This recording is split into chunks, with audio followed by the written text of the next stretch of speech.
Welcome to the Wrestling Council. I am your host, Comic Book Bob, joined as always by my good friend Hollywood Frank. HW, baby. Bebe is right, man. This last weekend, we had NXT Takeover. We also had Impact had a pay-per-view. There's a lot of wrestling over this weekend, man. Impact had their pay-per-view against All Odds. We had SmackDown. Monday we had Raw. We'll get into it, but anyway, thanks for joining us all, guys. Let me go take a real quick look at the chat here to see what we got. Whoop, there we go. Fantasia said, hi, Hollywood. Hello, Fantasia. All right. James Taylor stopped in earlier and said, AEW. We're going to talk about some AEW.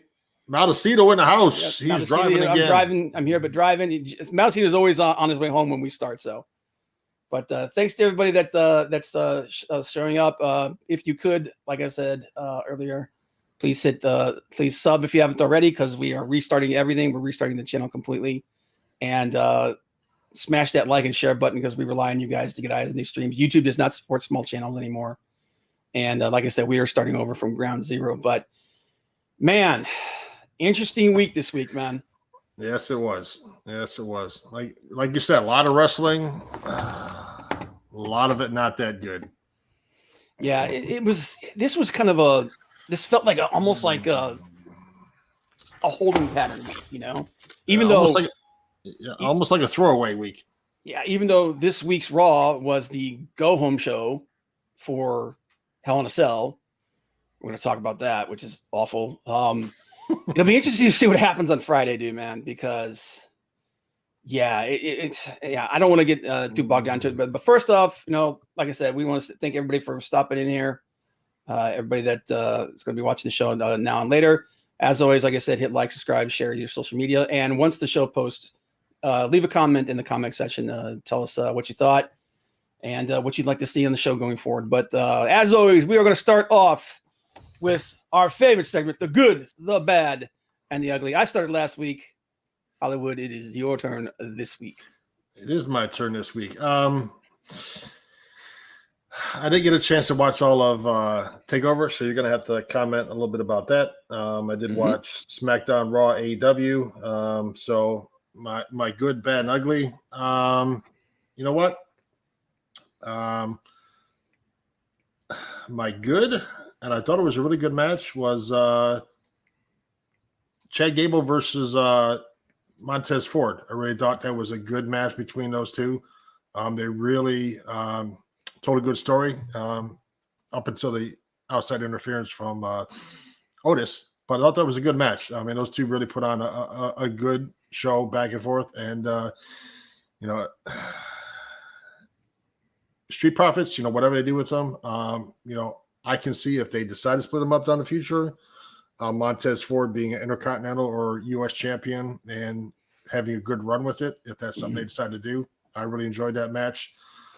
For me, the bad would be on AEW. Two big men, Cage and Hobbs. And don't get me wrong, Hobbs is a guy that can be, if he's used right and gets the experience, a little bit green, but two big guys like that versus Hangman Page and 10. To me, not a good matchup. I mean, you got two big, bulky guys, even with Cage doing a 619 on, I think he did it on 10. Still, two big guys versus two guys that can go. Well, to me, it wasn't a good matchup. And the ugly, you could go any number of ways. Raw, SmackDown, but for me, it would have to be Carmella, the most beautiful. What I write down? The most beautiful woman in WWE, and she lost to Liv Morgan. Yeah, and afterwards, she made the announcer say she's still the most beautiful woman in WWE. It sounds awful lot like a rehash of Shane McMahon when he was the best in the world. Well, not only that, it just sounds like same storyline with Shane as Carmella just wash, rinse, repeat with somebody else. And to me, Carmella is not the most beautiful in WWE. Maybe some people feel different, but it's not even that. It's that she lost the match. Yeah. And she's not even mad she lost the match. It's like, what's the point? So that's my good, bad, and ugly. If your only thing is that you want to be the hottest, if your character's thing is they want to be the hottest woman in WWE, be a valet, be a manager. You don't have to be in the ring. If you're in the ring, you're supposed to care that you won or you lost. It didn't make any sense. It's bad. It's bad. So what's your GBU, Mr. Comic Book Bob? My good. You guys know I am a big New Japan guy. My good, Josh Alexander, formerly of the North tag team in Impact, making his New Japan Strong debut this Friday versus Alex Coughlin. I've said it before. I'll say it again. I think personally, New Japan Strong is the best single hour of pure wrestling you're going to get in the week. And Josh Alexander, since breaking with Ethan Page going over to AEW, since then he has been on a friggin' tear, and I really like the guy. I think he's one of the best technical wrestlers in the business today. And him going to New Japan Strong, I think I'm seeing all this stuff, and I'm doing exactly what everybody else is doing. I'm rock jock in the future in my head, and I'm like, oh man, what if Josh Alexander shows up on AEW, or what if once the travel ban is lifted, what if he shows up over in New Japan proper? And I'm like, oh man. So it's another one of those little tidbits, little things that's like that get you excited. But yeah, that was really cool. I saw that, and I'm like, I can't wait for Strong this week. My bad. Raw doubles down and literally opened the show with a rerun of what we have said might be the worst segment they've ever done. Shayna Baszler running from a freaking doll. It's bad enough that you did that. You're going to open the show with a replay of it. I mean, everybody hated it. We'll talk more about Raw, but and then the ugly did a little bit of a deep dive here and found that Triple H is extremely upset with main roster, with the official behind the scenes people with on the main roster and their treatment of NXT. What people don't realize is when WWE's main roster, when they're supposed to call up somebody from NXT, they're supposed to contact him first. They're supposed to let them know because they have storylines. They have storylines running through NXT. They've got things planned. That hasn't been happening. We know as far back as 2 years ago when Ciampa and Gargano got called up for a couple of weeks. I mean, it only ended up being a couple of weeks because basically they were like, screw that, bring them back to NXT. But he had no idea about that, and they've continued to do that with all the call-ups that we've been getting from NXT going up to the main roster. They're not informing him, which gives you an idea of exactly where his position is in the company. Hunter apparently is not as powerful as we all thought he was. And he's been having real issues with that. But most specifically was the firing of Samoa Joe, because people may not realize this, but Hunter was the guy who got Joe into the WWE. He's the guy he cultivated him. He courted him. He got him into NXT. Joe got called up to the main roster, and Hunter has been invested in Joe for a long time. And he really, he was not kept in the loop. So when Joe got fired, he was pissed. Yeah. And that's true, Montecito. At the end of the day, it is Vince's call. But for a guy who's supposed to be in charge of your third brand, if you want that third brand to be a success, you need to keep that guy in the loop about these things. So that just gives you an idea of there seems to be a power struggle going on in WWE right now. And Hunter has made it very vocal about his displeasure with the way that they've been treating NXT overall. And we'll get more into that, but because one of the big pieces of news coming out, as you can see from the title, guys, is at this week's at NXT's In Your House show, there was a big announcement made involving Steven Regal and Samoa Joe. So we'll get into that. But first, I do want to go over a couple of really quick things, little pieces of news and information. Johnny Cage said, Bob, how come you didn't tell me about this? Shame on you, Bob. Dude, I've been posting friggin' links for this for the last 3 days. Yeah, come on, Johnny Cage. Come on, dude.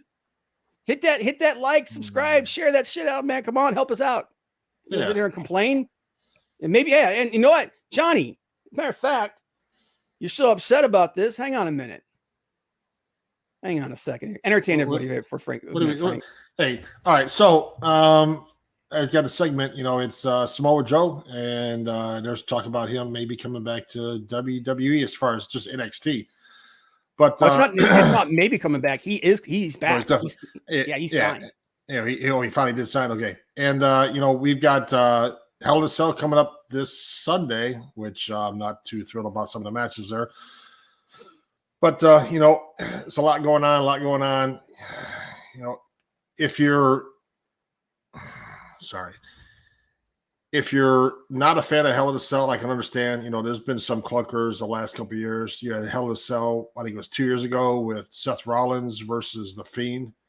That was probably one of the worst Hell in a Cell matches I've ever seen, where the referee stopped it. How do you have referees stopping a Hell in a Cell match? That doesn't make any sense. But you know what? And Metal City, you were talking about Vince's toys.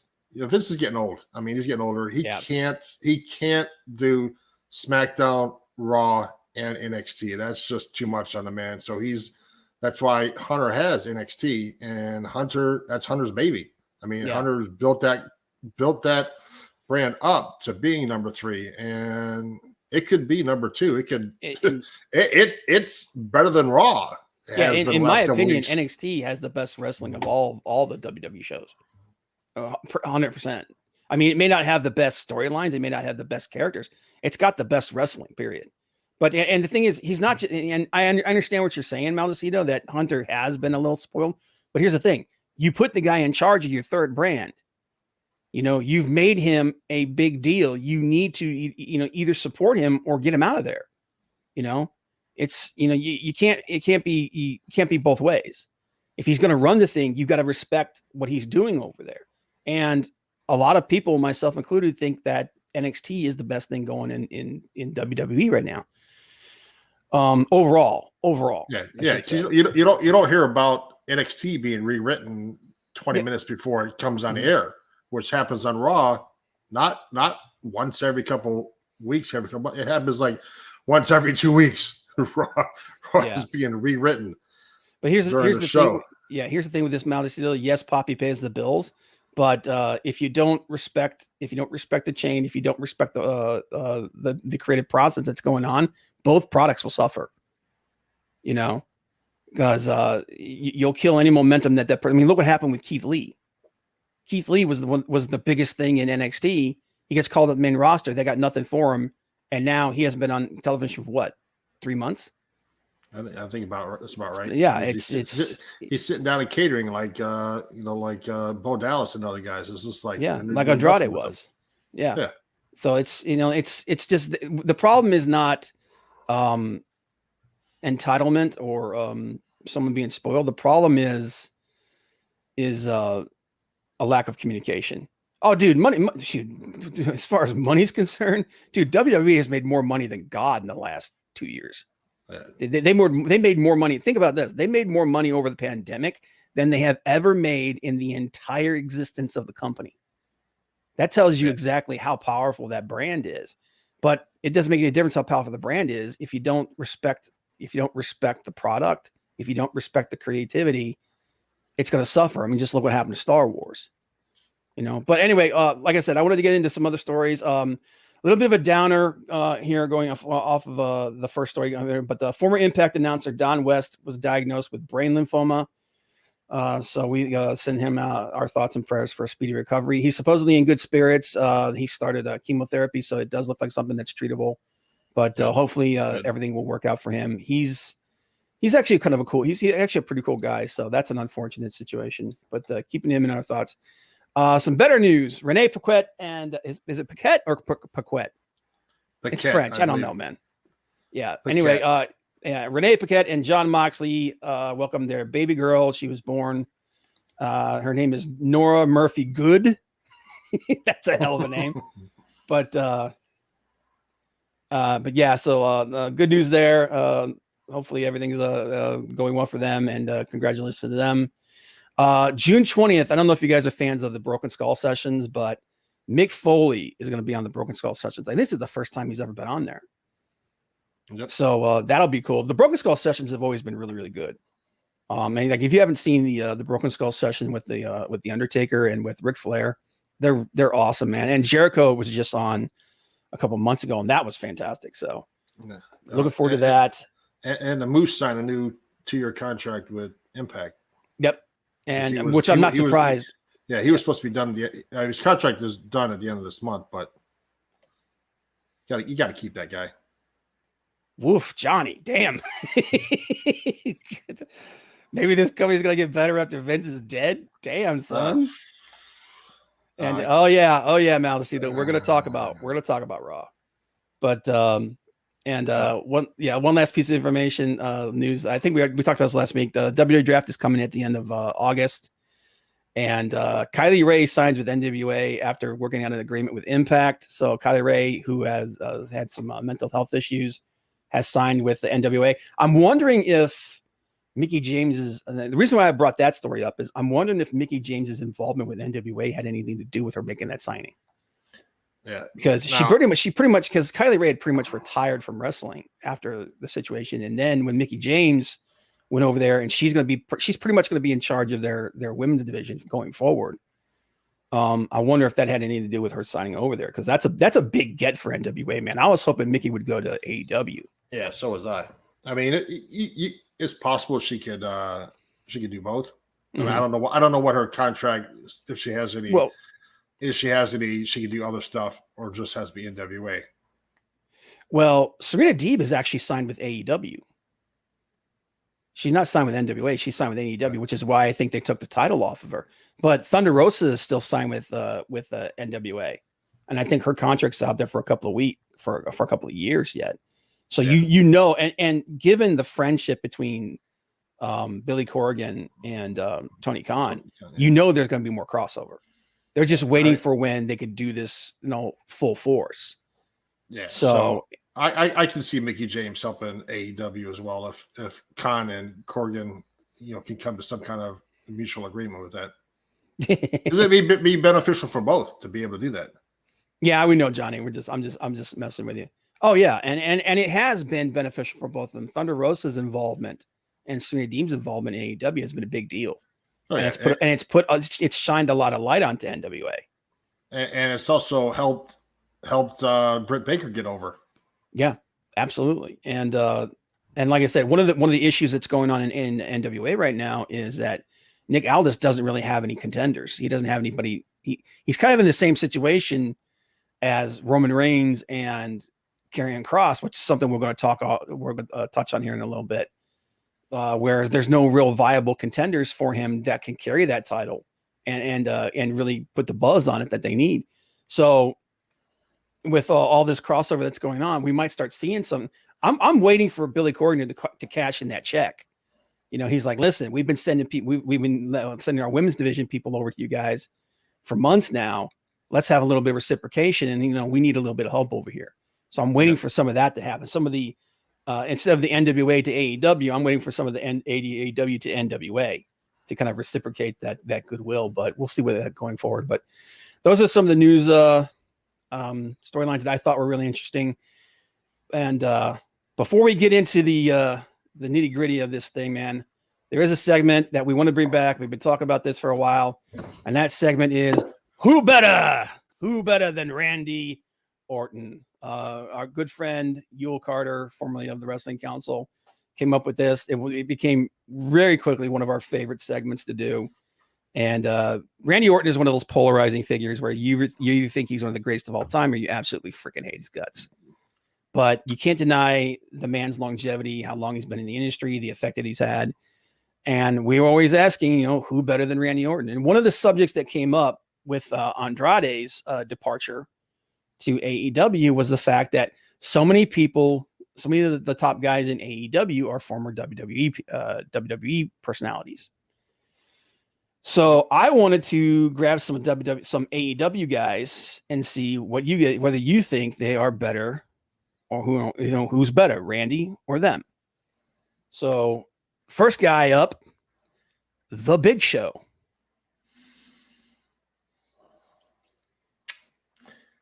Yes, my opinion, I would say Orton better than The Big Show.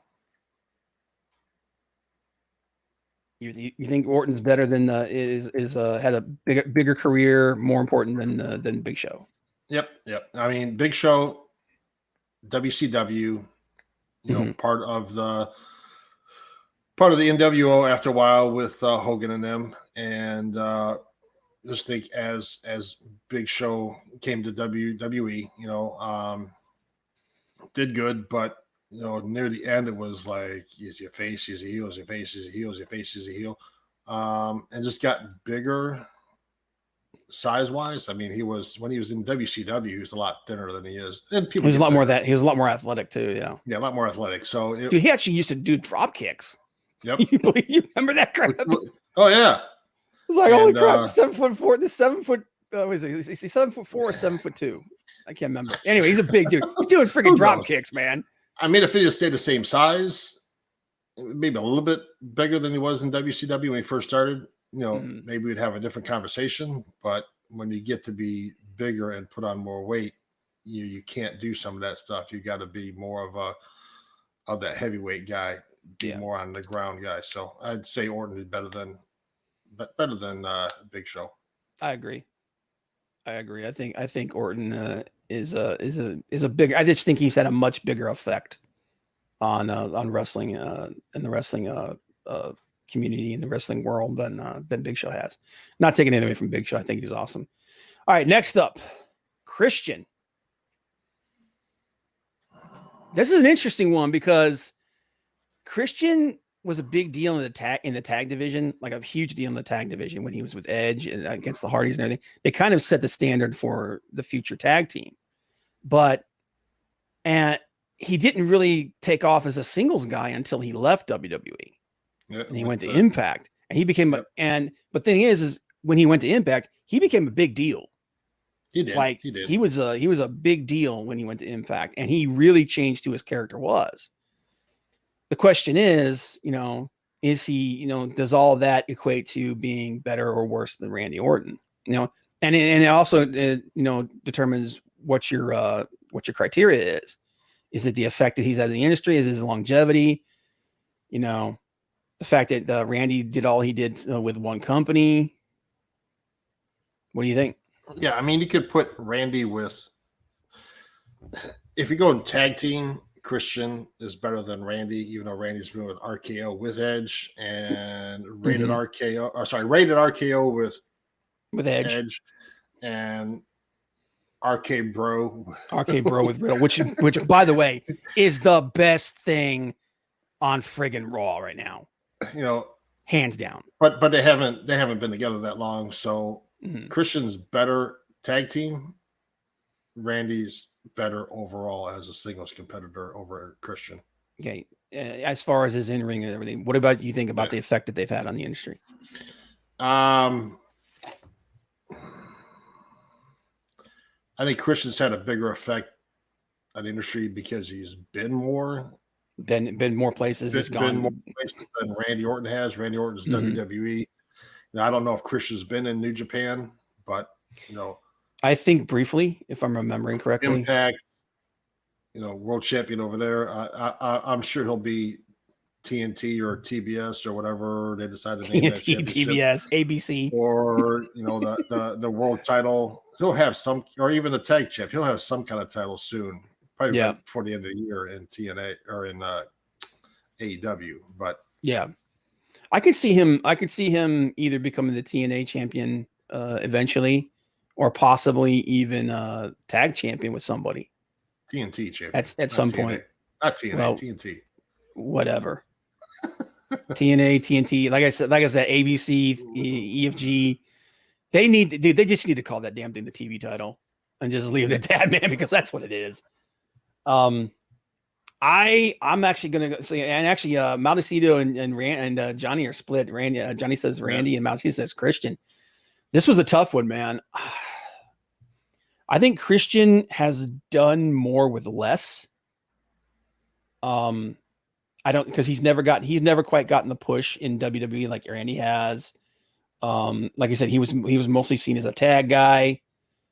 But when he went to Impact, he kind of he changed everybody's opinion. I mean, when he was at Impact, dude, for a while, he was considered to be the best wrestler in the world when he was at Impact. Like everybody thought he was they thought he was the next. They thought he was like the next Shawn Michaels.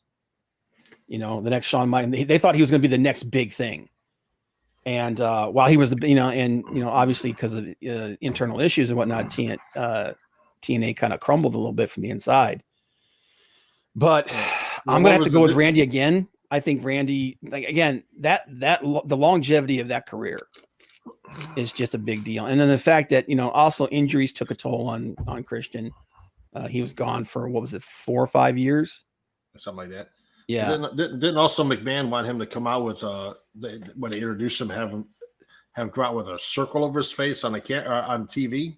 Yeah. It was something dumb. Yeah, he never quite got the respect that he deserved in WWE. In WWE, yeah. And I think if they had given him the same shot that they gave him at TNA, I think Christian probably would have already taken Randy Orton in this category and been a bigger thing. Yep. But it is what it is. So the next one is kind of a different one. I pulled this guy out because a lot of people have been comparing his career to Randy Orton in some of the discussions I've had. Christopher Daniels. I think just on the fact that most people don't know who Christopher Daniels is, unless you're a hardcore wrestling fan, a lot of people don't even know who Christopher Daniels is. But for those of us who fallen angel, but that's what I'm saying. Those of us who do know like that guy's in-ring career was awesome. He's hands down probably one of the best wrestlers of his generation. Not probably, he is one of the best wrestlers of his generation. But is he better than Randy Orton? I think skills-wise in the ring he is. Yeah. I think skills-wise in the ring he is. I think, like, again, he's one of those guys that has had a really long career, man. That longevity's there. But he just is not. He just hasn't had the presence than Randy has. Yeah, I go with Randy again there, Mr. Johnny Cage. But Christopher Daniel was supposed to be was rumored to be revealed as the higher power for the Undertaker. He was supposed to be that at one point. That's why I put him in this. Is like he was supposed to be a big deal in the WWE until Vince last second pulled the plug again. So it's one of those things where it's like, you got to kind of think about it for a second. And he was Christopher Daniels. Plus, it was also Suicide in TNA. Yep, he was Suicide in TNA. I think his stint as Suicide was inferior to his time as as himself. But yeah, that's true. See, this is the thing. Malice, technically superior, 100%. I think he's way more skilled than Randy is, and that's not taking anything from Randy. Randy's very, very proficient in the ring, but Christopher Daniels was the Curry Man. Yep. Yeah. I forgot about that. Yeah. I remember that now. But damn, you're really digging back. You're really digging back into the day there. But Yeah, it's like I said, superior in the ring, but just as far as his presence and just his and what he's done in the industry. I would say that Randy takes it, but I think Christopher Daniels is going to be one of those guys like Tommy Dreamer, who, when his in-ring career is done, and his in-ring career is almost over. Let's be completely honest about this. But he's going to be a huge deal behind the scenes. Yeah, I mean, he's one of the guys who want to be out there being a trainer for these up and coming guys. I mean, a trainer, a recruiter, one of those. He's like I said, Tommy Dreamer. Like, people think about his, when you compare like his impact on the industry, you think about his time in the ring, AEW, his time in Impact, his you think about that. He's had an infinitely bigger effect behind the scenes as a trainer, as a spokesman, as an executive. Just like the effect that he's had on the next generation of wrestlers is massive. So, and that's why when we compared Dreamer to Randy Orton, that was a big deal, a hard choice to make too, because like I said, he's had so much of an impact behind the scenes, way more than he had in the ring. And you put Christopher Daniels working and coaching, Jungle Boy. Oh God, dude. Darby Allin, man, he can. That guy's going to be Christopher Daniels is going to be one of those guys that has just a massive, massive, massive effect on the industry going forward once he leaves the ring. Yep. I would too, man. And like right now, Daniels is he's at the point where his skills have diminished, obviously, but he can still go. Like, as long as he's not beating the crap out of his body day in and day out, he can still pull off a good match every now and then. He's actually kind of in the situation that I think Hiroshi Tanahashi should pull back to. I think Tanahashi needs to wrestle fewer matches in between big shows to improve his longevity, because Tanahashi can still go. Hiroshi Tanahashi is one of my favorite wrestlers of all time. That dude, I desperately want that guy to come to AEW with that deal between them and New Japan and have a run in the West, because people need to know who that guy is. He's that good. He's that big of a deal.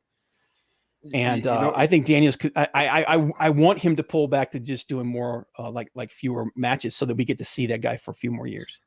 Speaking of Daniels, and I just thought about, it'd be an awesome match is Daniels versus Daniels. Daniel Bryan. Oh my God, dude. Bryan Daniel versus Bryan Danielson versus Daniel. Danielson. Oh my God. Dude, awesome. I think that's one of the reasons why we're gonna go ahead and get into NXT. Because there's a lot to talk about, but I think that's one of the reasons why so many people are upset with Joe's decision, is they were jock rocking all these matches for Joe to have. But then he goes and he signs with NXT. But here's the thing with Joe, just to touch on that real quick before we get into it. We don't know if Joe can even wrestle. Nope. He's been trying to get cleared for 2 years now. That's how bad that injury was. So, but anyway, that's our Who Better Than Randy. Next week, New Japan edition. Who better than Randy Orton? So do your research and figure that out, guys. One thing before we move on, I want to do a special shout out to our buddy, Mr. Boogie Bentley, celebrated his birthday a couple of days ago. Yep. Big 4-0. It's all downhill from there, buddy. I haven't seen any comments from him. I know he was with us last week, but happy birthday to you, Boogie. From one Bentley to another, man.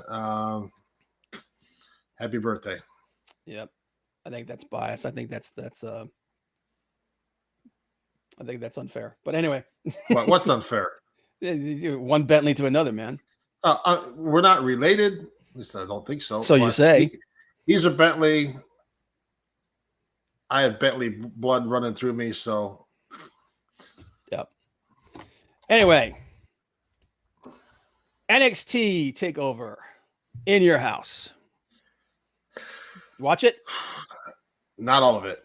Just bits and pieces. So you're taking the lead. You're going to have to take the lead on this. I will take the lead on this. One thing I did. Did you watch the? Did you watch the opening? Yeah. Yeah, the retro opening that they did. What'd you think? People were going crazy over that. I saw it. I was like, all right, it's all right. All right. I thought it was funny that what's the name of that guy that was the announcer? Oh my god! But he came out and he didn't even know it. They kind of did the. You remember when they did that thing with Teddy Long a month ago, where Teddy Long came out and he was like, "You're gonna go up against King Booker," and he didn't remember. He didn't know who anybody was on the roster. They kind of did the same thing here, and I was just like, okay, and it's been done. But I just wanted to know what you thought about that. About that, because a lot of people are making a big deal about the opener. But opening match. What was it? Pettengill? Was that it? Pettengill, yeah. Yeah, Todd Pettengill. Yeah. He came out and it was like he didn't know where he was. He didn't know what he was doing. I was like, it would have been funnier if they hadn't done the Teddy Long thing just not too long ago. Todd Pettengill. That's an old school name there. Yeah. But opening match for NXT in your house. Bronson Reed and MSK versus Legado del Fantasma. I gave this 3.5 Meltzers. It was a winner take all for that, wasn't it? Yep, winner take all. Bronson Reed is the North American champion. Yeah. And MSK are the World Tag Team Champions in NXT. Like I said, I gave that 3.5 Meltzers. Good, really good match. Didn't feel quite up to the level of a takeover match. Like this match would have been a really good main event for a regular NXT show, which shows you how high I put the wrestling in NXT. Like I said, the character work, whatnot, you agree or disagree with that, but the wrestling in NXT has always been it's almost always been very, very good. But this was a really good match. Bronson Reed did a crazy over the top dive, which, considering the dude is 320 pounds. Yeah, something like is that. Like, that's a good thing there's 3 guys down there, because if there's only one, 8 guys are going to die. It's that much weight coming down you, he's going to kill you. But I thought it was a really good match, like I said. And this is kind of the feeling that I had for this takeover, was there was some really good wrestling on this. But it just didn't feel like usually the NXT takeover shows are just balls to the wall. It's everything that NXT normally is, just elevated. This felt like this felt like a really, really good episode of NXT, the show, the regular television show. That was the feeling I got for this going there. But obviously, Bronson Reed and MSK retain. Bronson Reed still the North American champion. MSK still the World Tag Team champions. But yeah, I thought this was a really good match. 3.5 Meltzers. Match number 2: Mercedes Martinez versus Xia Li with Tian Sha. This match was really short. This match, I think it was less than 10 minutes. It was like 7. It was barely more than 5 minutes. It was like 7 minutes long. Xia Li looked good in this, but like I said, for what the match was, I liked it. Xia Li looked good. She looked strong. The ending of the match was weird, though, because and I know why they did this. They tried to make Mercedes Martinez look tough in defeat, look strong in defeat. She's absolutely wrecks Xia Li afterward. But then she gets taken out by God, what's her name? I can't remember her name now. The creepy old lady. In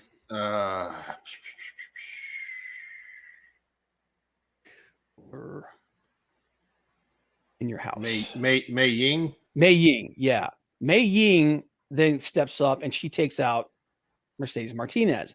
So my question is the feud with Xia Li over? Is she now going to be moving on to May? To May? I mean, what's going to happen here? So it's like it was just weird. The ending was just kind of odd. So I mean, if Mei Ying is going to step in and be in feud with Martinez going forward, who's Xia Li going to be feuding with? What are they going to do with her? So it was just like I said, this match felt like it should have been on the television show. Again, this was not up to a takeover This was not on Takeover. This match was probably the one that I felt least needed to be on this show. This is this was a television match through and through. So I gave it like for what it was. Like I said, it was really short. I gave it 3 melters. Like it wasn't bad. The in-ring wrestling wasn't bad. Storyline wise, it was just kind of stunted. It was just kind of there. And talking about Mercedes Martinez, when you had that ending with that match, you know, it sort of put the writing on the wall that she wasn't going to get the call up for, and we'll get to that, but Eva Marie's.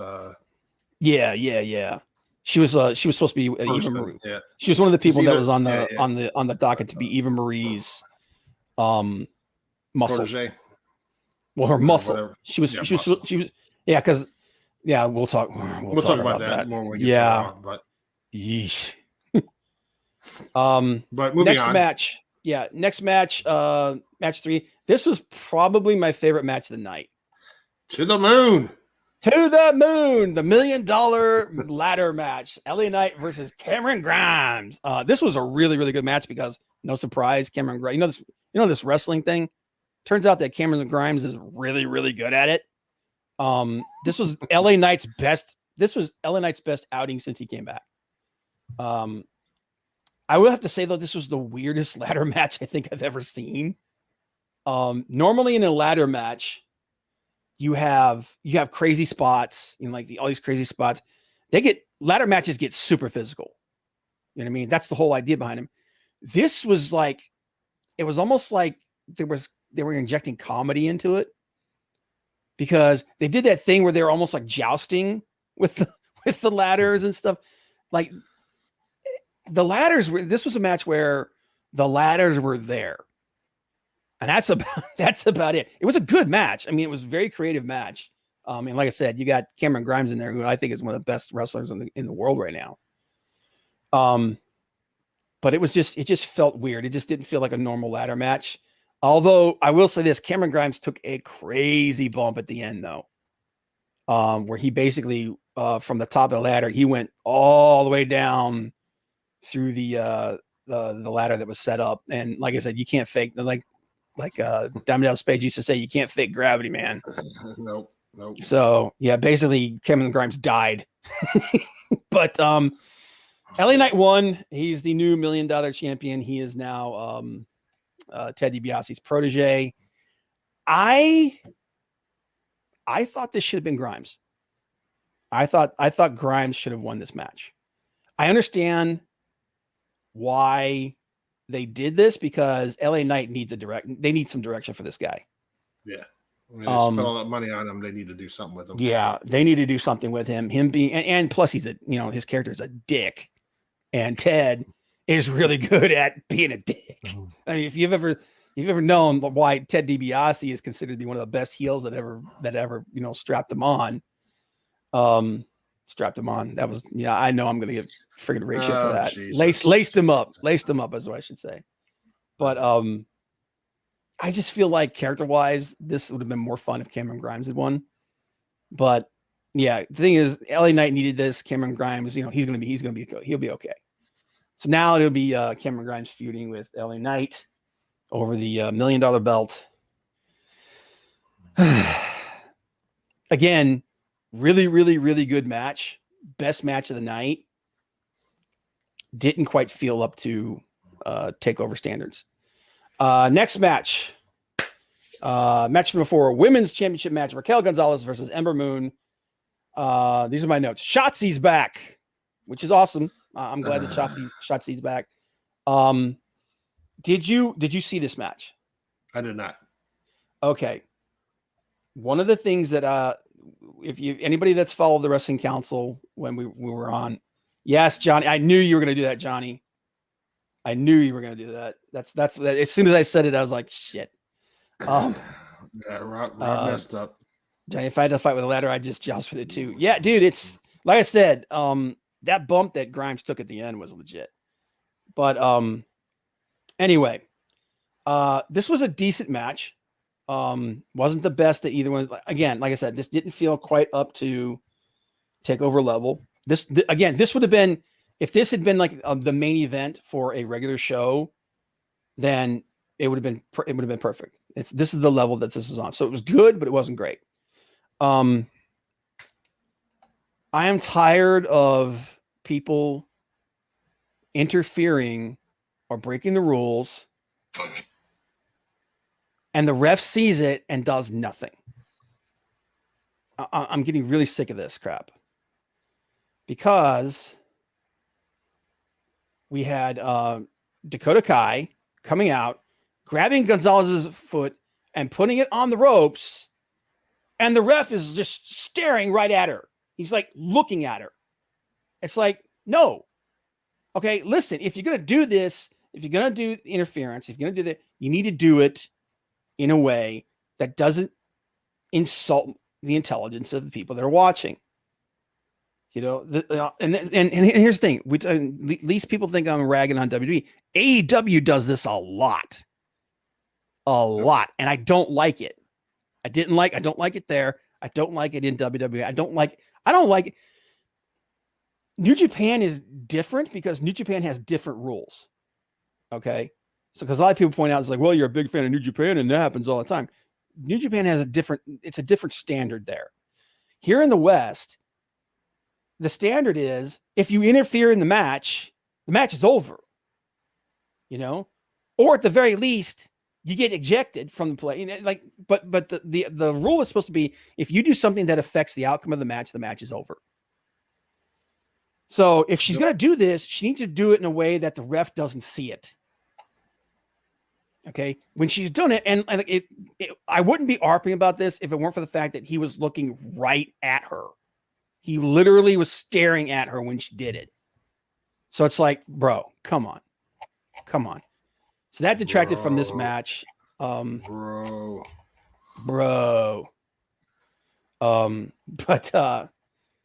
But yeah, like my note was like, the ref is apparently blind. But overall, it was a good match. I mean, I don't think anybody had any illusions about Ember Moon winning. She did look good in this, though. She's looked better and better after coming off of that god-awful injury that she had. That basically put her on the shelf for 2 years. Yeah, thanks for that, Nia Jax. Yeah, she's lucky to her career. She's lucky to have her career. Yep. But again, Raquel Gonzalez looks, like I said, this was a good match. Raquel Gonzalez looks strong. I really hope that they do not, like, it does seem like they're teasing Dakota Kai turning on Raquel. I really hope that they hold that off for a while, because I really like the dynamic that the two of them have together. It's coming. But Raquel, like that one-arm powerbomb that she hit Moon with was just devastating. Like, Raquel Gonzalez might be the most improved wrestler over the last year. So give a lot of props to her on that. This match was okay. Now we come to the match. I'd say she's the most improved on WWE brand. I think she's right there with Britt with Jungle Boy. I think Britt Baker's one of the most. I think she's right there also. I think she's right there with Jungle Boy and Britt both. Yep. I think Raquel has taken a huge step up. She has. She really has. Johnny said, I'm waiting for Reed versus Nia Jax. It's about to happen. Oh God, dude, we're gonna get to that in a minute. Please. All right. Last match of the night. Last match of the night. The five way for the world. The NXT World Heavyweight Championship. Karrion Kross versus Adam Cole versus Johnny Gargano versus Kyle O'Reilly versus Pete Dunne. This is okay. So that lineup I just said, that's 4 of the best wrestlers in the business today and Karrion Kross. I'm not a fan of Karrion Kross. I've never been a big fan of Karrion Kross. He's kind of like Moose used to be. Great look, has great presentation, not that great in the ring, you know. But this was a very enjoyable match. This was a really, really good match because of the other 4 guys that were in this, and they helped elevate him and make him look good.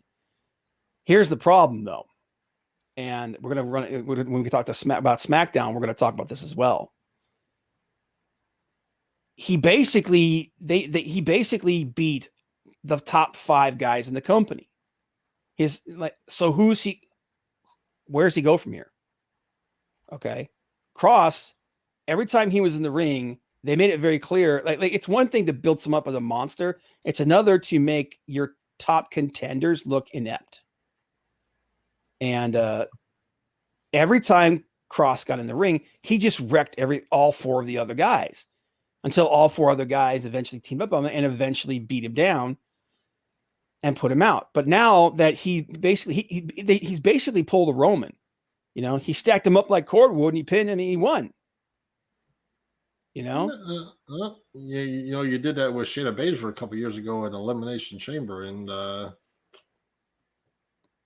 and then promptly she disappeared. Now she's scared of a doll. Yeah, but so the match was really good. Here are my notes. Really good match. Cross didn't suck. Question: where does Kyle O'Reilly go from here? Another good look, singles wise for him. Kyle O'Reilly was the only babyface in this entire match. And he's the guy that got choked out in the middle of the ring. So this doesn't make him particularly look strong. And it also, you don't really know what are you going to do with carrying Cross from here? Who's going to challenge him? Because he beat all 4 of these guys at the same time. If one of them challenges by himself, they're going to get murdered. You've effectively, storyline wise, you've effectively written yourself into a corner.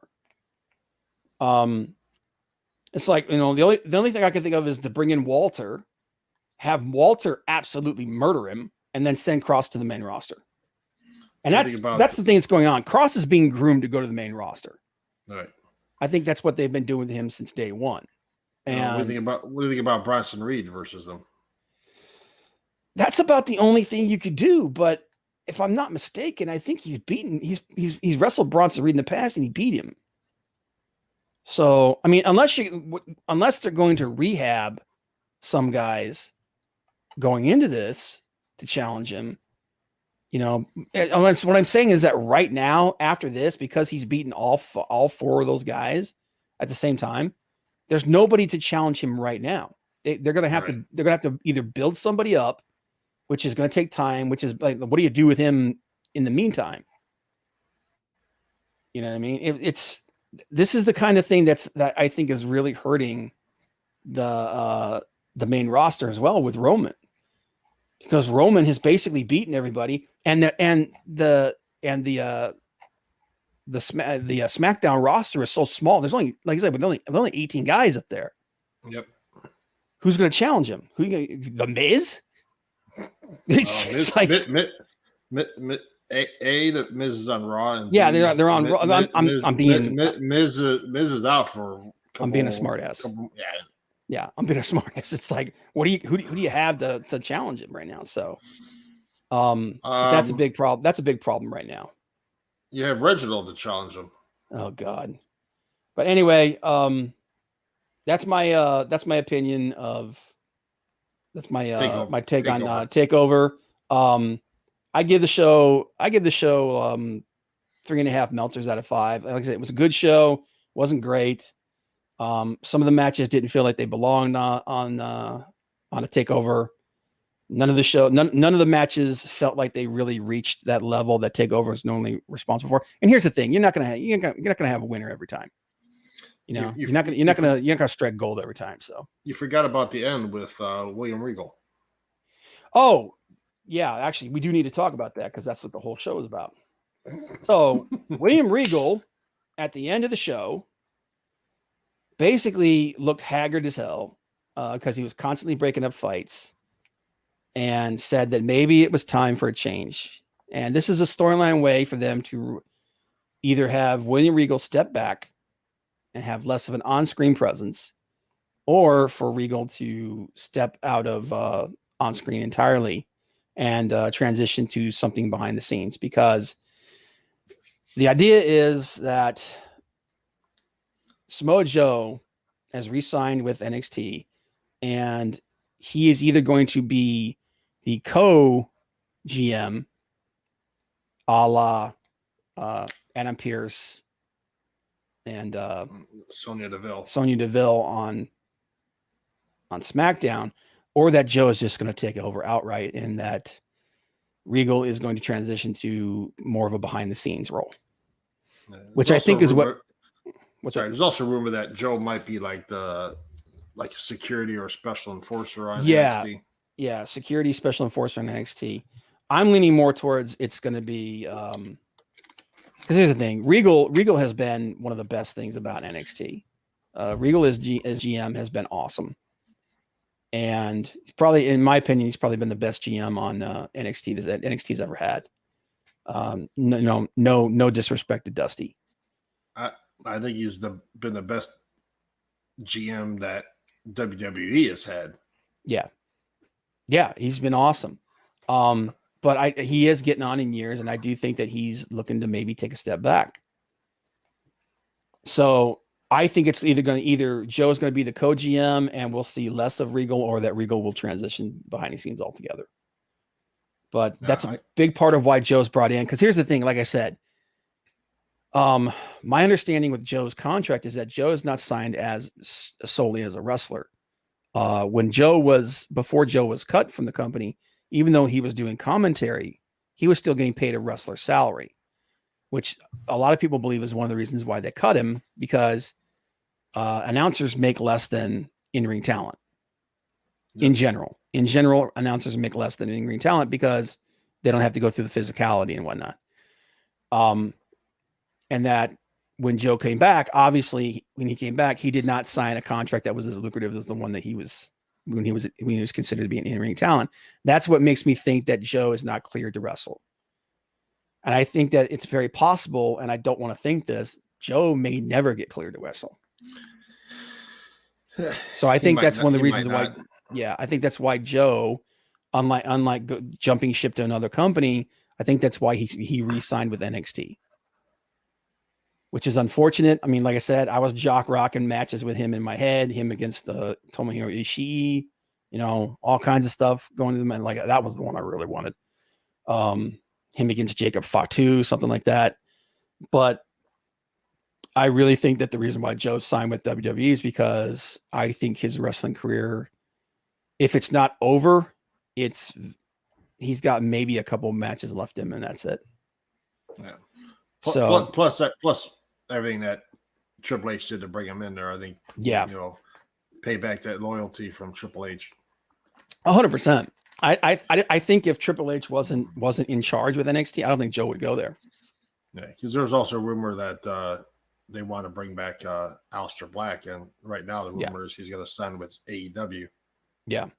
Oh no, yeah. Black was another guy that Triple H, like I said, Triple H was hot as hell about all this stuff that's happening because these are his guys. And when they called them up, they took them away. It really affected everything going on in NXT. And he was really pissed about that. But anyway, I don't want to spend too much time on that. And we don't know what's going on with Zelina Vega because she was rumored to be re-signing as well. So who knows? But moving on. Yep. Moving on. Didn't want. That was my opinion of NXT in your house. We also had AEW Dynamite this week. Frank, you going to take the lead on that? Sure. AEW Dynamite. Yeah. So, where do we begin? To me, AEW was a little flat this week. I was expecting a little bit better. Some of the matches, started off great. I mean, but it seemed to go downhill after the first match. You had Christian Cage versus Angelico. That was a really good match, dude. I like that. It was. I really liked the spots the guys had. Really told a good story, and Cage showing the arm injury a little bit there, and then still being able to get his kill switch in there, and to be able to take that match. Hardy came in after it and delivered a twist of fate to Hardy. So setting up Hardy versus Christian coming soon. But then during the beatdown, Jungle Boy came out, made the save for Christian. So I would not be surprised with a Matt Hardy and or maybe it's going to be the Matt Hardy and maybe Angelico versus Cage and Jungle Boy. But you've got Jungle Boy coming up in 2 weeks, I think, for the heavyweight championship versus Omega. So we'll see. But Jungle Boy, I mean, I liked him in the street clothes coming out there helping out. I think, he needs to transition away from, I think he has transitioned away from Luchasaurus and Marco Stunt because being Jungle Boy, I don't mind the gimmick. I enjoy that Tony Khan got that music for him. It's just helping him get over with the fans. But eventually, at some point, he's going to have to be. They're going to have to he's going to have to change his ring attire, change his ring style, and be. I don't know if he Jack Perry. I don't know if you just call him Jack Perry or something, but eventually, it's going to have to change. Then next, you had Cody Rhodes coming out and. His new protege, who's been training with Marshall and Cody Rhodes, Arn Anderson's son. And did you see him at all? Yeah, dude, he looks just like his freaking dad. I gotta say, he looks just like his freaking dad. I don't know if a little bit smaller in size. I don't know if he's ever going to be as big as his dad. But if you remember, I don't know if you've ever seen the video where Arn was first introduced to coming into wrestling. It was a video package of him. Arn wasn't quite as big as he was later, physically, but he looked exactly like his dad. And I was like, dude, if he's half as good as his dad, it's gonna be awesome. But I liked the announcement. I liked the fact that Brock is involved. But man, this whole thing between the Nightmare family and the Factory. There's no steam behind it. There's not. The fans really don't care. I mean, QT Marshall, I'm not sold on this guy. I'm really not. I'm not a big fan of his. And it's just the Nightmare family and the Factory. It's just not doing it for me. It's really not. Yeah, it was like I said when Cody had his match with QT. They've already had their match with QT. What should have happened is this feud should culminate with a match between Cody and QT. But you already had it. Yep. So anything else? I mean, I like the fact that they're trying to build up young talent. I'm always going to be a supporter of that, no matter what, 100%. But this feud's going nowhere. And now you have the South Beach Diet strap match. Oh my God! Coming up. No, but it's called South Beach Street Match because it's in South Beach strap because it's in match. South Beach. You have to call it a South Beach strap match. I mean, it's a strap match. You don't need to add the city to it. But hopefully, this strap match ends this. Yeah, and they can both move on because Cody Rhodes is better than this, and it's just that's exactly it, Mount. You're not doing anything to get Marshall over, and you're just ruining Cody Rhodes being in this feud with the Factory and Marshall. It's just it's like Mousy said, it's a good concept, but there's no character. Yeah, there's just no character. It's like Cody is the only one with a persona and a personality. Everybody else is just kind of, well, for one, the developmental guys are developmental. They're still coming up. They haven't built an identity, and QT is the most boring human being on the planet. Say what you want about his in-ring style and everything. He's competent. He's a competent guy in the ring. Very sound fundamentals, which is what you would expect from a guy that has spent most of his life training people. But as a character, there's no character there. Nick Camarado is the only one that has any kind of character, and it's just that he's a big, evil, brutish dude, that's easy. But yeah, I agree with you. Yeah, I'm enjoying Taz's faction more than I'm enjoying. Yeah, Taz's faction has some factory. personality. Yeah. Yeah. And then the next match was probably the best match of the night was the Young Bucks and Cutler, even though Cutler is awful, versus Cutler's not bad. He's just got a dumb character. He's got a dumb character. Pac, Penta, and Kingston. I thought the match was to me, it was the best match of the night because Young Bucks heels are over like Rover. Pac, Penta, Kingston. Kingston was there with those guys, and he turned on them, and now he's back there trying to make amends for it and help them out. And I thought it was a really good match. Cutler got the Cutler was in that match. That's exactly what Cutler was in that match. He was there to get beat down. What are you doing? I don't know. Something stupid. Ice-T? Ice-T. Yeah, I agree. I think Nick is going to be a good big man. I don't think he's going to be much more than that. I think he's going to be a good, solid big man wrestler. That's what I think Nick Camarado is going to be. But Dustin, absolutely. I mean, it's Dustin. You could put Dustin in there with a friggin', dare I say it, you could put him in there with a blow-up doll and it would be good. So, yeah, but I mean, they got the moves in. It ended up with Kingston, not Kingston. Kingston got the knockout.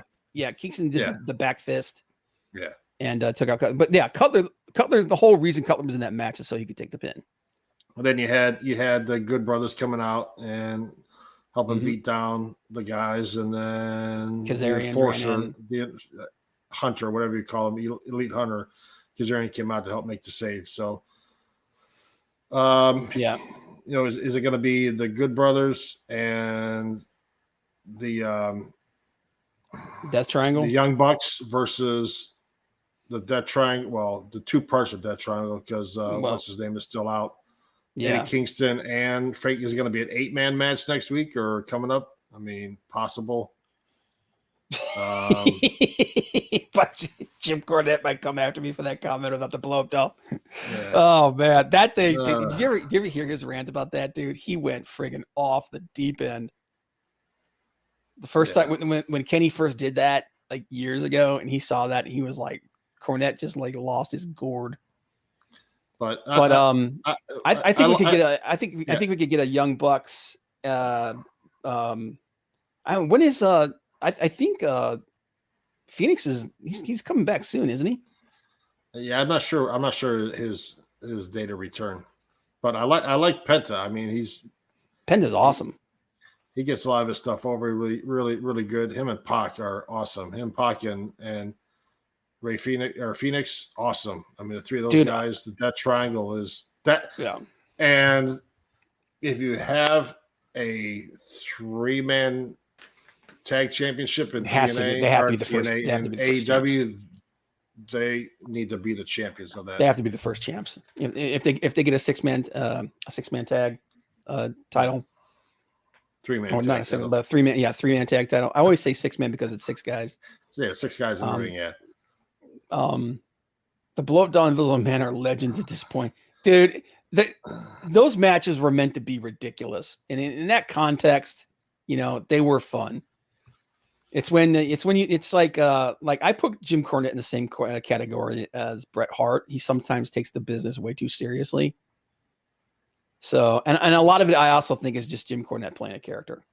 Yeah. But and then next you had the Return of the Pinnacle. They were doing their segment and talking smack. FTR, those guys on the mic are awesome. I mean, just listen to those guys, Cash and Dax. And those guys can cut a good promo. Everybody in this group, the rest of them, except for Wardlow. Wardlow needs to keep it short and simple. Wardlow needs a mouthpiece. Yeah, MJF is great on the mic too. He can talk a good game, and then Sean Spears probably. He's say okay. FTR, MJF, Sean Spears, Wardlow. Yeah, Sean needs to have Tully talking for him again. Yeah. When Tully was talking for Sean, it was a lot better. and then you're talking smack, and how Wardlow wants to be in a cage match. He's going to be in a cage match next week with Jake Hager.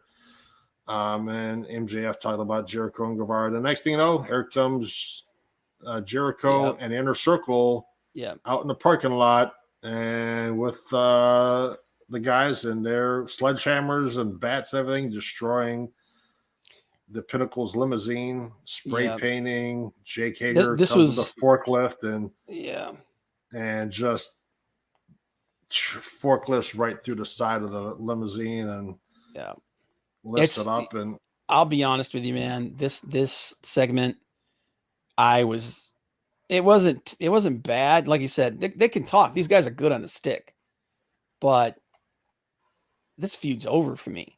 In my personal opinion, this feels like AEW dragging something out until they come up with something better when live crowds come back. A lot of this show feels like that they're kind of spinning their wheels, and then a lot of things are kind of placeholders for doing stuff later. The El Barto thing was funny. That was funny. When they spray painted El Barto on the side of the limo. That was pretty funny. That part made me chuckle, but just this it feels like to me like we've already had the apex of this feud. I almost think it would have been better if the Inner Circle had lost at Stadium Stampede and they had broken up. I think you have more more variety for what these guys can do. Yeah, right now it's 1-1. I mean, Pinnacle won the first, Inner Circle won the second. So what? You got one more match between the two to break What's the next one? It's going to be blood. No, they already did blood and guts. So what can they do now? War games? It's the same thing as blood and guts. Yeah, it's the same thing as blood and guts. So what do you do? I mean, what do you do? It's do we get a cinematic match? and to me, it's all downhill from there. Because next match is Miro versus Pizzeria Uno for the Pizzeria. You didn't like this match? I think it went on too long. Okay, I can see that. It was okay. Miro obviously getting over. I didn't think Pizzeria Uno was going to stand much of a chance. Even with the Dark Order coming out there and consistently dragging Sub-Zero out. Consistently dragging Sub-Zero out there to be out there. Yeah, I mean, I thought it was a good match. I'll be completely honest with you. I'm kind of over the silly Dark Order. I mean, I get it. I understand what's going on. I mean, fans love it. I always thought Uno's a good ring wrestler, man. He's not. I felt this was a good match. I had no illusions about whether or not Miro was going to win. No one's taking that title off of Miro anytime soon. No. But no, I thought it was a decent match. I thought it was a good match. It was okay. My thing is that they're using the Dark Order a little bit too much because you had another match later on with the Dark Order, which. Well, the thing is, there's a lot of guys in the Dark Order, dude. There's 10 of them. But you got other guys on this roster that could be used. I agree, but I mean, a lot of their best young talent went into the Dark Order. So understand. That is one thing I will say, dude, is they lose a lot. It's like the Dark Order is like, it's like they're the top end jobbers. The Dark Order needs another leader. You lost Brody Lee, rest in peace, but you need somebody to go in there and take his place. Maybe it's Aleister Black when he comes over. That's what I was thinking. And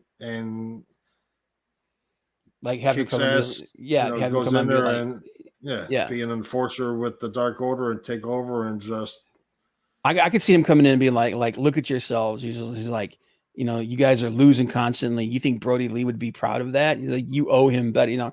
They could still be faithful to Brody Lee. Yeah. Well, if he does come in, he's going to come in as Tommy End. But be the evil group that they badass that Brody Lee should have been, and make the Dark Order the Dark Order.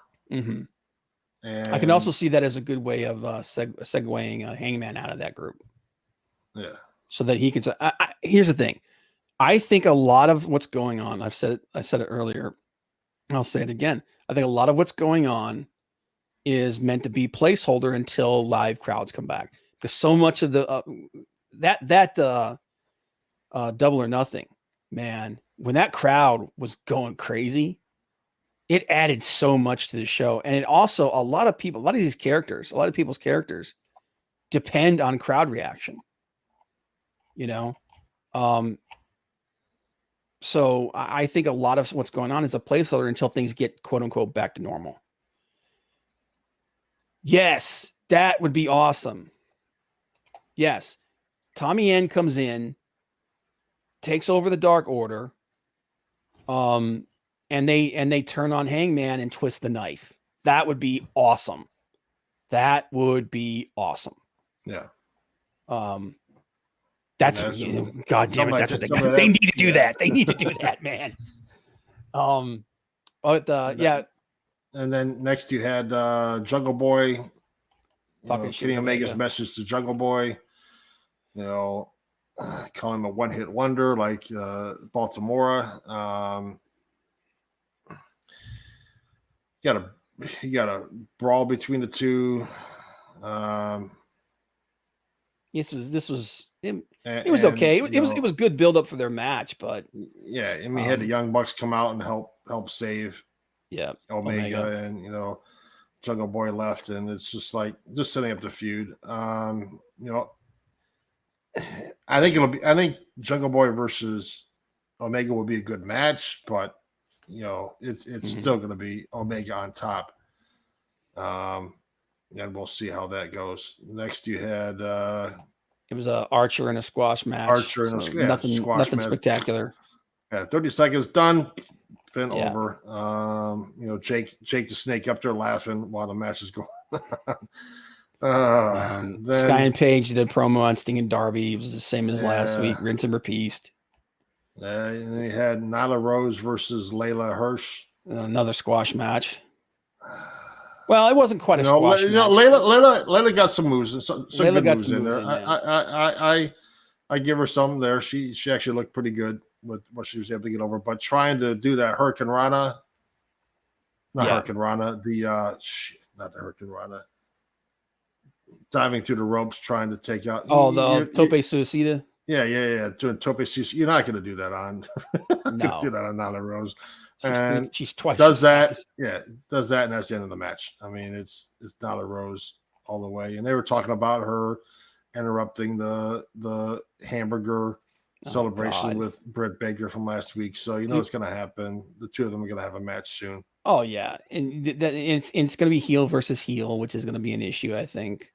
Yeah, because nobody's going to know. Well, it's technically it's heel versus heel, but everybody's going to be cheering for Britt. Because Britt's the most over thing in AEW right now. Yep. It wasn't a terrible match. It was an okay match. No.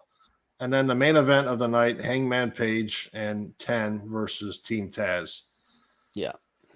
I talked about this earlier before we got on. You've got two big men in Cage and Hobbs versus two generally middleweight guys, No.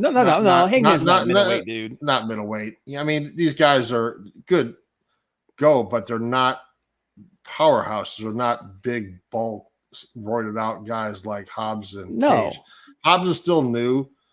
Cage is Cage. But you're putting two behemoths against 10, who's smaller than Hangman. I mean, Hangman can go against anybody, but some of the moves when Cage doing a 619 on I think 10. I mean, wow. I think he does a 619 better than Dominic. Dominic. Oh, Dominic's dude, just Cage Dominic's is awful. for a big dude. Cage is an agile guy. You know, that's what made him such a big. That's why he was such a big deal in Impact. It's just that in AEW he hasn't done very much stuff like that. But yeah, I mean, I thought this was a decent match. I mean, I get what you're saying about the Dark Order. There, like I said, there's a lot of them though. There's 10 of them. Obviously, this match was basically designed to build up the breakup between Cage and Team Taz. Yeah, that's what the whole idea behind this match was. Yeah, because you had almost outside interference, the FTW belt thrown in the ring, and then to Cage. Cage just took it and threw it back out the ring, and I can't remember his name. Ricky Starks. Ricky Starks, yeah. Cage chased him, slapped him in the face, and Ricky Starks slapped Cage in the face, and that sent him off. So he chased. So Team Taz is pretty much done. Well, or Cage's time in Team Taz is pretty much done. Yeah. And like I said, man, I didn't think this was a bad match. It felt kind of weak for a main event. And you notice with 10, Mousy said they're pushing 10, but he needs to do more to distinguish himself for the position they're trying to put him in. They're not calling him 10 anymore. They're calling him Preston.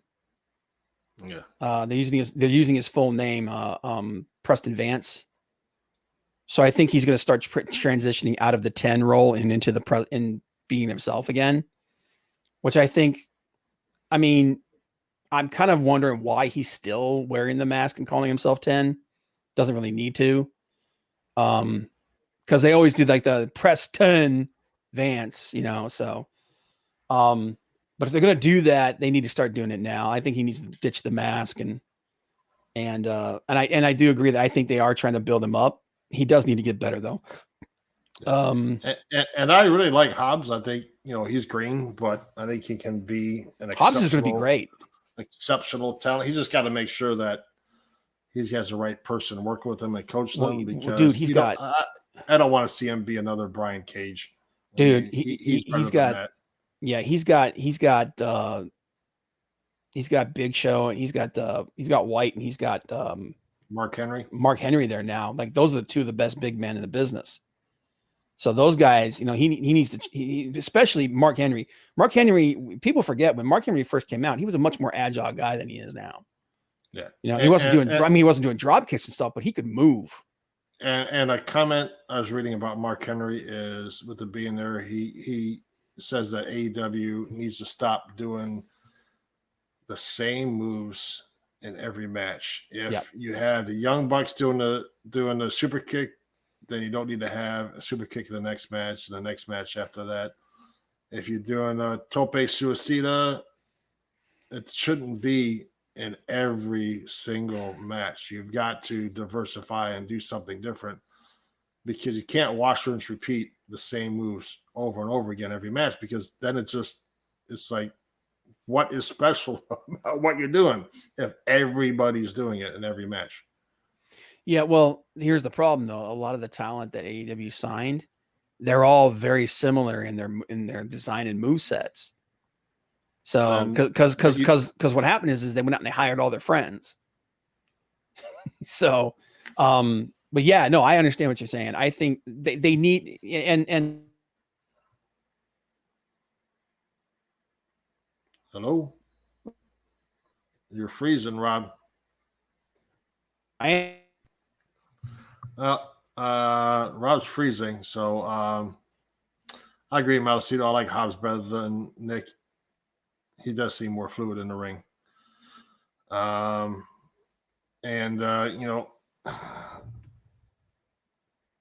we're definitely losing Bob. Yes, you need to save the super flashy moves for the big shows. That way you can save your body, remind everyone how exceptional you are. Yeah.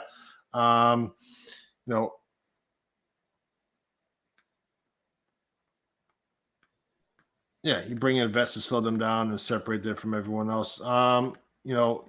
You've got the Mark Henry, you've got the Big Show. Those guys are definitely going to help AEW to be better. You just got to let those guys come in there and help direct it and help put these guys over. You know, Jungle Boy has his own set of moves. He's not using super kicks. He's not using tope. He's doing something different, which helps get him over.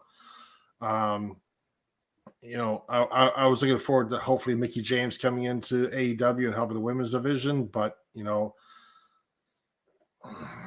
maybe NWA and Billy Corgan help bring her over, let her come over and help work on the women's division. You know, I was looking forward to Samoa Joe if he went there or went to New Japan to be able to do that as well. I think if you take AEW and keep working with them being partnered with Ring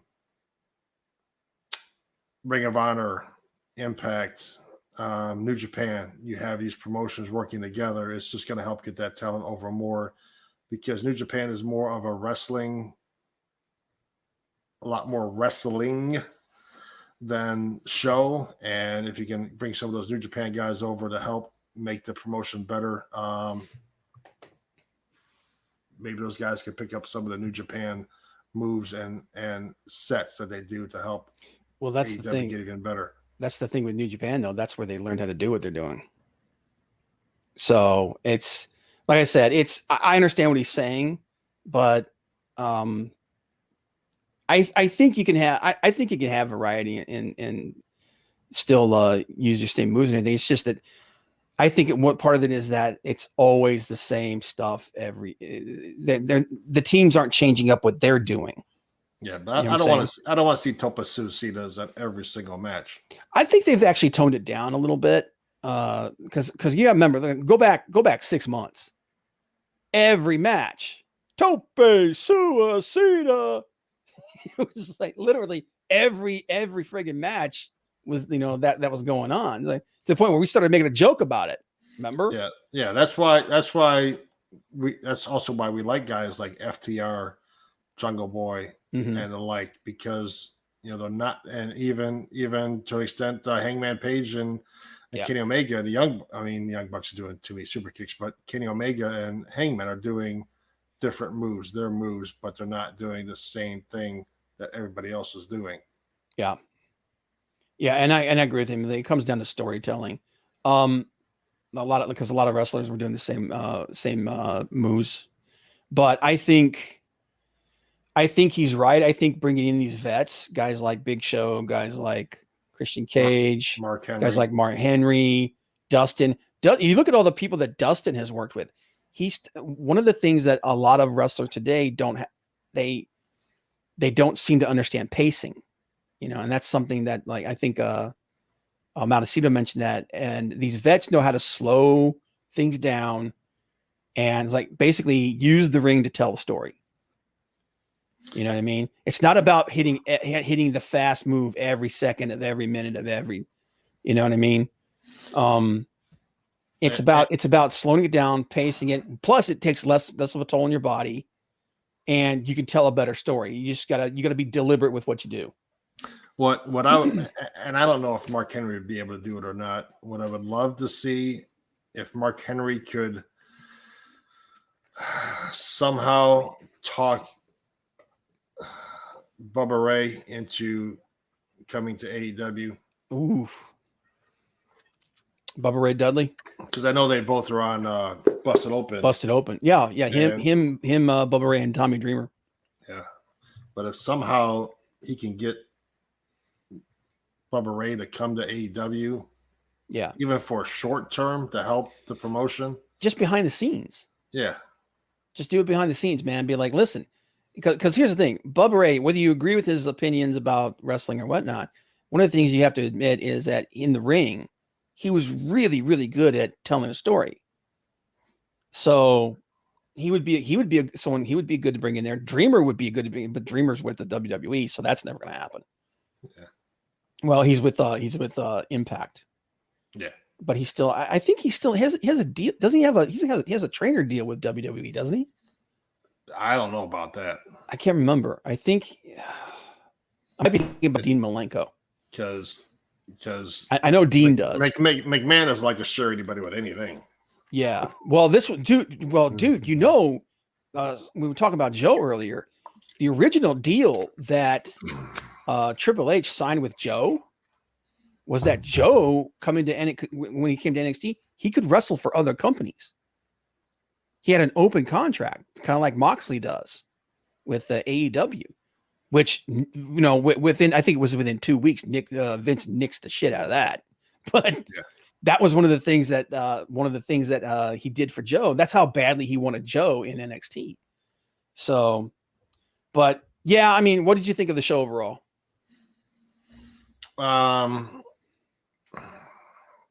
I didn't think it was bad. I didn't think it was bad. It felt it felt to me like a placeholder.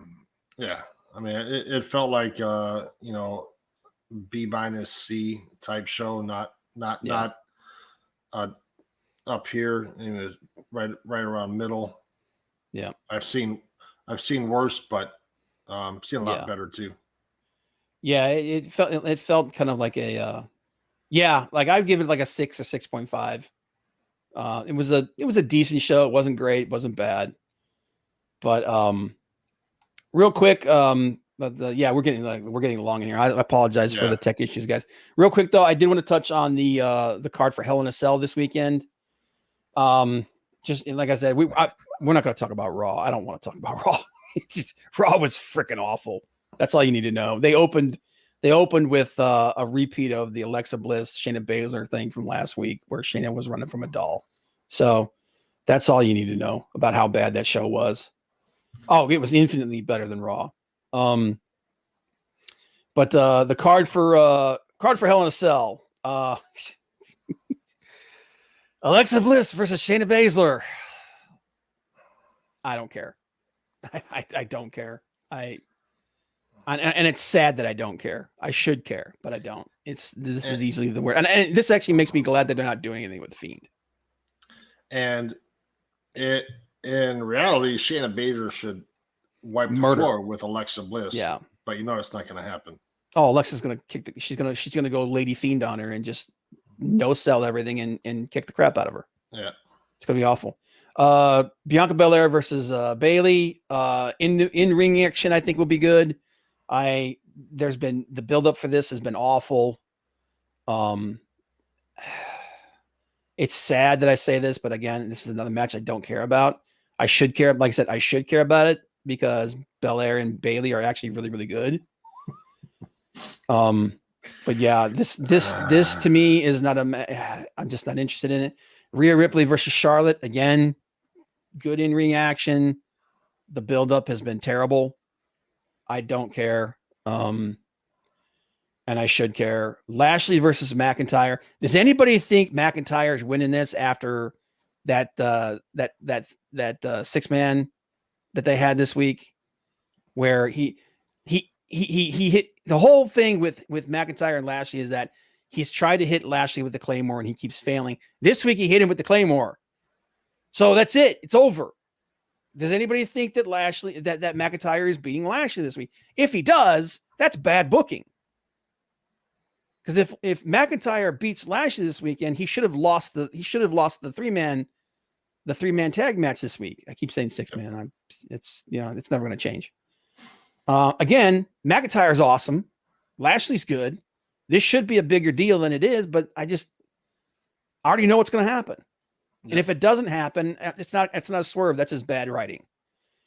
And then Roman versus Ray. Again, Ray's great. Roman is great. The buildup to this has been meh. I mean, everybody. The thing that everybody cares about is the Roman Uso storyline. That's what everybody cares about. This is a placeholder. Yeah.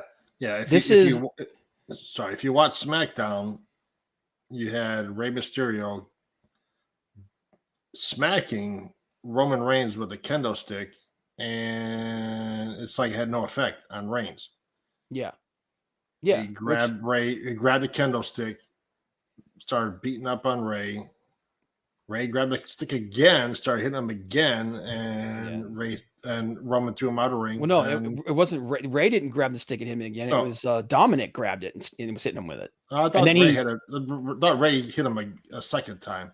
I think Ray got the stick again and hit him a second time, and then Roman shrugged it off, and then Dominic comes in, and then Roman yeeted him through the universe.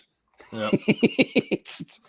But yeah, it's again two really good wrestlers. The match itself will probably be okay. The build-up, I just don't. The only reason that this is happening is just so that Ray can lose a match on Father's Day. And Dominic's going to be devastated. But yeah, I'm sure that there's going to be something else introduced through the card on Friday. There'll probably be another match, probably an Intercontinental match. I don't care. This pay-per-view is going to be terrible. Yeah, it's the wrestling's not going to be terrible. Well, the Bliss, Alexa Bliss, Shayna Baszler match is going to be terrible. The in-ring wrestling will be good, but the build-up and it's just nobody cares. I shouldn't say nobody cares. I don't care. You can't beat a Samoan with a kendo stick. You kicks appearance on barbecue.